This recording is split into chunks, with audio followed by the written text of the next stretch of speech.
Hello there. What's going on, everyone? Today we're going to be talking about Star Wars, Clone Wars, Armada, Squadron, future squadrons that we might be able to see. We know we've got our first two squadron packs, one for the Republic and one for the Separatists. And I want to talk a little bit about what might come for squadrons after that. So if you are new here, there's still time left to enter to win the giveaway for a $25 Amazon gift card. You just have to be a subscriber and leave a comment on this or one of my videos. It's as simple as that. So also, if you guys are interested, we've got lots of new merch down in the store below. We got neck gaiters like this Darth Maul one right here. We got masks for all of them. We got shirts. We got Hello There shirts. We've got, all kinds of cool stuff. Armada, Legion, X-Wing shirts, you name it. We even got shirts with lightsaber nunchucks on them. Also, there's links for social media and all that stuff down in the description below. Don't forget that whole description box. It says, show more. You click that. There's all kinds of links and other things that you might be interested in, as well as Patreon, too, if you're looking to help support the channel. Now, with all that being said, let's go ahead and talk about some of the squadrons I think we might see in the future. Because, they've always kind of done, different types of squadron packs. I'm not sure if they're going to do a combined, a Scum and Villainy squadron pack. Yeah, but they may, potentially do, a squadrons a Separatist Squadrons 2 and a Republic Squadrons 2. These things are very likely because they're going to want to have at least some kind of balance. And so I'm going to start talking about the Republic first. I feel like you have a little bit more options with the Republic because there's a lot more, I think, recognizable ships that they don't have yet. And I think the first one on that list is going to be the ETA 2. This is, a great way to get a lot of different Jedi in here. Plus, if we look at kind of where X-Wing has gone, it kind of gives us a pretty good idea of things that we can kind of expect. And sure enough, most of my predictions for what squadrons we would see first were pretty much the first four that we saw for each of the two factions. And, that's pretty self-explanatory. You can look at just the model of the way other games have approached it with, look at what Battlefront 2 had in their space gameplay, and you look at what X-Wing brought with their first couple of waves, and it kind of sets the stage. However, that doesn't mean that these two will sync up perfectly. So no, the ETA 2 would be a great, kind of expensive, I think, could be kind of on par with the TIE Defender as far as it being a very expensive squadron to have. That would be very, very effective. The Jedi and these would be really, really good, and I do expect the Delta, the Aether Sprites to be pretty good also, but these are going to be probably better than those, and probably at more significant a cost. And this may also allow for more Jedi to show up. Maybe you'll get Yoda in one of these, or Mace Windu in one of these, versus maybe not having every single Jedi available in the other Jedi Starfighters. So I think that's a reasonable kind of a guess. Next up is a little bit farther fetched, but still very recognizable, and that's the N1. I think the N1 is a great opportunity for them to give us different pilots. And if they do, I bet you will see a little kid, little Anakin Skywalker in there. But I mean, there's also the different Naboo pilots. You could even put Padme in there, and you could do a lot of the stuff that they did in X-Wing as well. But these, especially since these are known to be flown in squadrons, I would bet money that we'll see an N1, and that the N1 will kind of be the swarmy fighter, kind of like the Z95. I think they'll be the cheapest squadron available for the Republic, possibly. I mean, that could be. It's really hard to say that right now because there's so much we haven't seen out of what's coming in these. In the Clone Wars packs, but I could definitely see the N1 kind of filling that type of role, that support / swarmy. Let's throw everything we've got at them. Let's load up on 12 N1s, right? But not more than 4 named. So that's that's another one. Another one that could be viewed as swarmy. Your VWing. Your VWing is coming in as kind of like a predecessor to the TIE Fighter. So that's certainly something. That I didn't really realize that they were. I always thought the ETA 2 was more of a predecessor to the TIE Fighter because of its cockpit. But the V-Wing's design really does have those twin ion engines. And so the V-Wing could be a very cheap, mass bulk type of fighter also. It is also conceivable you might not see the V-Wing and the N1 Starfighter in the same pack because maybe they fill too similar a role in a game like Star Wars Armada. That could certainly be something that they, just pick one or the other for fear of overlap. We We did see, however, in the Squadrons Pack 2 for both the Rebels and the Empire that there was also a big ship in the, well, actually there were more than one, but you know, if they decided to put, you know, a squadron with a single ship on there, maybe they'll go for something like a Lat I. I think that one would be really, really cool. It's also very, very recognizable. I mean, one of the things they're definitely looking for is that kind of that counter appeal. They want there's a word they call it, but basically for somebody to walk past on this and see something on the shelf and say, "Oh, I know that. I want to pick that up." And that's something that the LAT can certainly do. It's a very, very recognizable ship. And they are not only used for ground combat, they are also flown in space. They're space-worthy. These are coming out very soon in X-Wing, end of this month, as a matter of fact. And so, you know, like they're not really going to be like a dogfight thing. But if we've got Lambda shuttles, we could totally get these. And I don't think we'd have a whole squadron of them. I think we'd have probably one on a base. Similar also, you know, the G9 Rigger, or the Twilight, you might remember this. You know, Anakin and Ahsoka flew this thing, and, you know, is pretty seen heavily in the Clone Wars. But yeah, this is totally a ship that they'll do. Now, this one is not in X-Wing yet, but did show up in Star Wars Outer Rim. So, like, they already have art for it done, so I definitely expect the G9 Rigger to show up at some point. And this could be like that combination, like a hybrid, like maybe support, but maybe also having some tough hull and some tough firepower. You know, I could see that being a thing. Could fill a lot of roles. It's like a freighter as well as it's like a multi-purpose ship. So this one could fill a role, like whatever role you needed to be filled. This one might be able to do that as long as it's not a super fast interceptor, because I don't really see it doing that. Although I do think this one's also coming to X-Wing too, because, you know, hey, movable parts, right? Why not? You know, so like I feel like this one is just going to show up in probably all of our games sooner or later.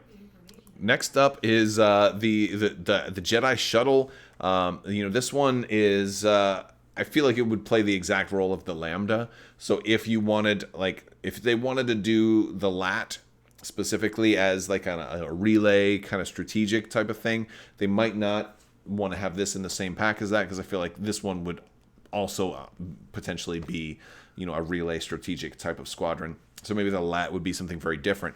You know, maybe the LAT would be more of a boarding party thing, whereas this one could take the full-on force of, you know, the role that the Lambda or the VCX for the Rebels kind of perform with that relay and strategic. Then again, they could totally split them up and give this guy strategic, or rather give this guy relay and give the LAT strategic, and so now you don't get both of those in a single squadron. That's probably, you know, the route that they're going to take. And there's more. This is kind of where I'm stopping my predictions for Republic. There's definitely more, you know, starfighters and you know, starfighter-sized craft that they could do. But I also wanted to leave some room to talk about some of the Separatist stuff, because I feel like there's less highly recognizable Separatist stuff, but it doesn't mean that there isn't any. I feel like there's just less. So, you know, so I think it's I'm going to start off with, I think, the one that might be most recognizable, the HMP Droid gunship. I think these are very recognizable from the Clone Wars. I think this one definitely works as far as, you know, a squadron in Armada. These guys are going to be like heavy bombers. I think they'll be, you know, more expensive bombers, and I think they'll be pretty deadly, maybe a little slow, you know. But yeah, these guys will do real nicely. Kind of like how the Edda 2 is a more a fancier, more expensive Jedi ship. This one will be a fancier, more expensive anti-ship, you know, doom machine. And so that's one thing I think that we'll see. And you know, also following in X-Wing's footsteps, I think we'll see the Nantex Fighter, the Geonosian ships. You know, Geonosis was a part of it. It's not all droids, right? Separatist is not all droids, and adding more non-droid ships is a really good way to kind of introduce new keywords and squadron play that's not all going to feel exactly the same. And so I think that's kind of important. The only problem is that they aren't as recognizable as certain other ships are. I don't think they are. I think a lot of people might get confused and think of these as like, maybe think of cloud cars from Empire Strikes Back and things like that, and then maybe have them turned sideways or something. But yeah, that's kind of one of the things that I worry about a little bit. Next up, Cad Bane had his own ship, and so this is kind of bordering into, hey, will they do like another scum and villainy type of pack that's got some for both factions? And I feel like while that's certainly possible, I don't know if they'll really do that, just because there's relatively fewer separatist fighters to do with squadron packs for, and you're going to want to have balance. So I feel like they might not do bounty hunters that only worked for one side. Cad Bane makes sense to be on the separatist side because he pretty much exclusively worked for the bad guys there, right? He didn't like flip flop. Like Hondo is somebody who could be on who could be anywhere, but Cad Bane belongs on the separatist side as far as I'm concerned. So it makes sense, and so he's got this Rogue Porax 38 or something like that. I could see this one working. I could see it definitely showing up here. Also, speaking of Geonosian ships, we have like the fan ships. Dooku's Solar Sailor is very similar to this one. This one's the Genovex class. And we saw Asajj Ventress use one of these, and so I think there's definitely room for these. They're not the prettiest looking ship, but I think they definitely work. I think this is definitely the type of mechanism to get Asajj into the game flying. Because I think Asajj Ventress is a huge part of the Clone Wars, and I think she's somebody who could be similar to Darth Vader in that performing multiple roles. She's definitely going to be a crew or a boarding team or some kind of assassin type character, but you could also have her as a commander. Right, she could definitely lead at least small detachments and stuff. So I could see her having a role as a commander eventually, not right away. I want her as either officer or boarding team first, but I could see her totally as a squadron too, like leading a little bomber like assassin squadron type of role. Going back into bounty hunters, again, we don't have that many strictly separatist aligned people, so we have to go with some bounty hunters, and I think, the first one that comes to mind, got to go with Jango Fett. He was definitely separatist aligned. He, even though he was the father to all of the clones on the other side, he was working for Dooku the whole time, and was there at the first battle of the Clone Wars. So he was definitely fighting on the separatist side, so that's why we would put him there. But yeah, the Slave One, we already have kind of the blueprint for it, so maybe you just change the pilot ability and you're good to go. I think it's as simple as that. I don't even think there's a whole lot more I need to say about it. But the Fire Spray is a good ship. That will mean that you get generic fire sprays potentially for the Separatists. So that's something. Or maybe it's a ship that you don't give generics to. Maybe there's going to be some squadrons that just don't have generics. Maybe there's going to be some squadrons that have only uniques. And to use them now, there's a double tax. There's the increased cost and also limited availability of uniques. But also you're hit by that hard limit of 4. Then again, you're also restricted to only uniques that have defense tokens. So if they wanted to, they could make unique fire sprays that do not have defense tokens. Thus, they do not count against your 4 unique maximum. Wouldn't that be something? I feel like as I think about these things, my eyes are getting wider and wider, and I probably look very strange right now. And finally, I think a ship that I definitely want to see show up, the Sith Infiltrator, the Scimitar, Darth Maul's ship. I mean, this is just a great ship, right? It was one of the launch ships in X-Wing's Clone War stuff, even though Darth Maul did not actually field this ship during the Clone Wars. It was the prelude to the Clone Wars, and he was still aligned with Sidious, and who was, it's still like we're still going to put him there with the Separatists because he certainly was not aligned with the Jedi, right? So he's still a bad guy, right? Look, in the Clone Wars, the Separatists are the bad guys, even though they just wanted their independence, but they were all being manipulated. It's a whole weird thing. We could talk for hours about that, but yes, Darth Maul with the Separatists. I mean, that's the way it is with X-Wing. Definitely want to see the Sith Infiltrator show up in Armada because awesome. All right, we already have cloaking.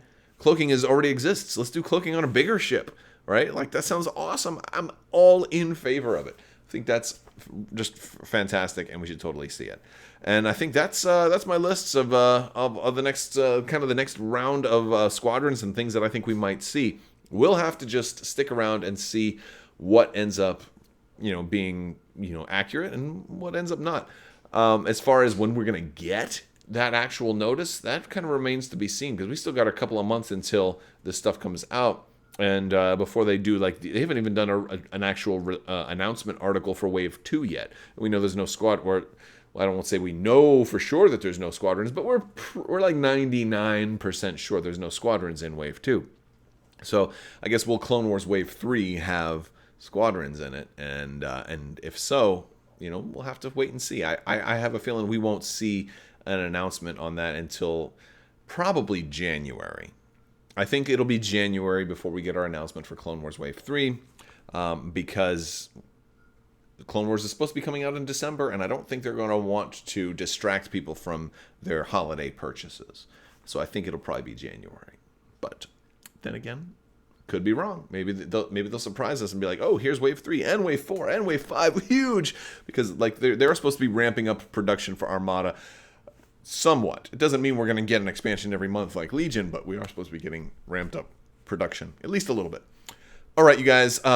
That's about all I've got for you guys today. If you haven't already, make sure you like the video, share the video, subscribe, click the bell for alerts, check the links, get yourself some masks, some neck gaiters, some t-shirts. They cover up your ears and keep you warm as winter approaches, although it's not exactly getting cold yet. But look, you can use them for a lot of different things, and you can cosplay with them. Halloween is coming up, right? Get yourself some masks for Halloween. They're down there. You support the channel too. I'm going to talk to you guys later. I want to thank you all so much for hanging out with me today. And as always, have a great day.